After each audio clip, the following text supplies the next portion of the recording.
All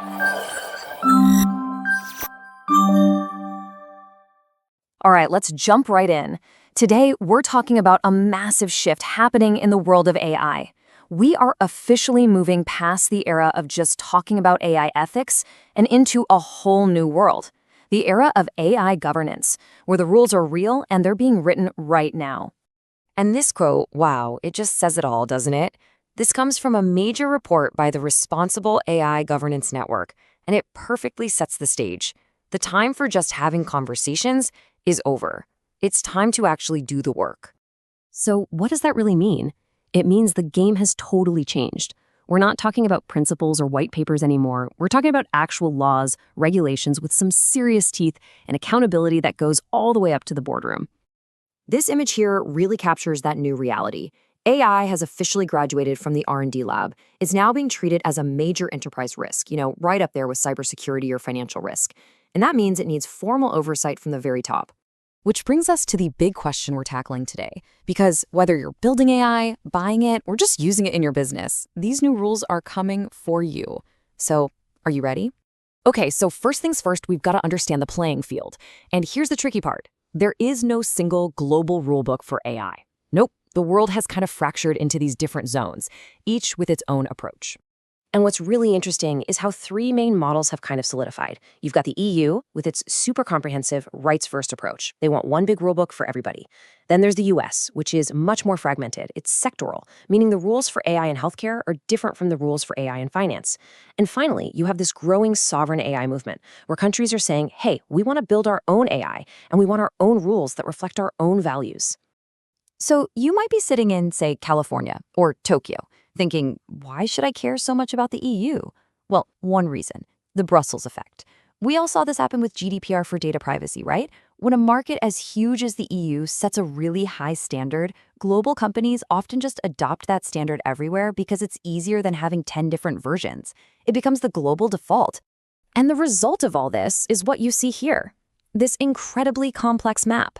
It means your one single AI system could be labeled high risk in Europe, have to pass bias audits in New York, and be required to keep its data inside India, all at the same time. Navigating this great fracture is the new name of the game. So because of that powerful Brussels effect, we absolutely have to do a deep dive on the EU AI Act. It is, without a doubt, the most important, most influential piece of AI law on the planet right now. At the heart of the Act is this four-tier system based on risk.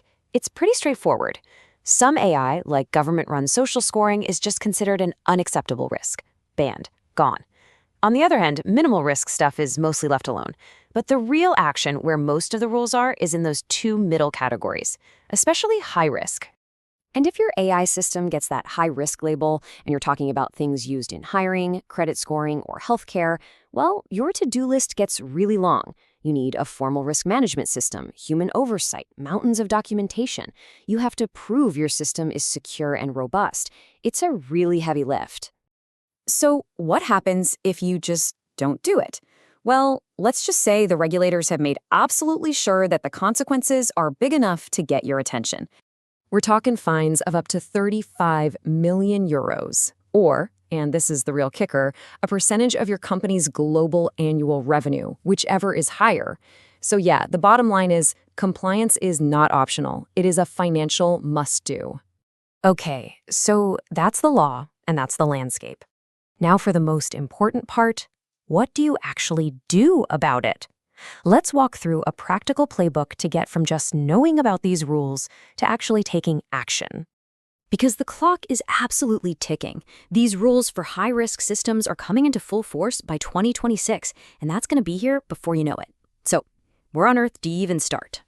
Here's a really clear 5-step plan. First, inventory. You can't govern what you don't know you have, right? So list out every single AI system you touch. Second, classify each one by its risk level. Third, evaluate. If anything falls into that ban category, you have to get rid of it. Fourth, for everything high risk, you have to build out all that formal governance we talked about. And finally, integrate this stuff into your day-to-day work. And this quote from a tech governance lead just hits the nail on the head. This is not just a job for your lawyers. The real challenge is taking that dense legal language and turning it into actual technical requirements that your engineers can build and test. You know, this whole challenge of turning law into code, It's not just an issue for the tech teams. It is fundamentally changing the entire conversation up in the boardroom. Get this, 41%? Nearly half of the Fortune 500 companies have already set up board-level committees just to oversee AI. That tells you everything. This is no longer a bullet point in a tech report. It is a top-line boardroom priority. And companies are putting their money where their mouth is. For businesses that are using high-risk AI, we're seeing compliance budgets explode. We're talking increases of 300 to 400%. That is a huge reallocation of resources toward making sure this stuff is done right. All of this new work has created basically a talent crisis. There is a gold rush for people who can fill these brand new roles that didn't even exist a few years ago. Roles like an AI auditor who can check an algorithm for bias, or a governance translator who can speak both legal and engineering. We are literally watching a new profession being born. But here's the final idea I want to leave you with, and it's maybe the most important one. Because, well, all of this sounds really defensive, right? Like you're just trying to avoid fines and manage risk. The smartest companies are flipping the script. They're starting to think about this offensively. They're asking this exact question. In a time when public trust in tech is so fragile, what if being the most responsible, the most trustworthy company isn't a cost, but is actually your biggest competitive advantage? What if doing AI right is the best way to win? That just might be the biggest opportunity in this whole new era.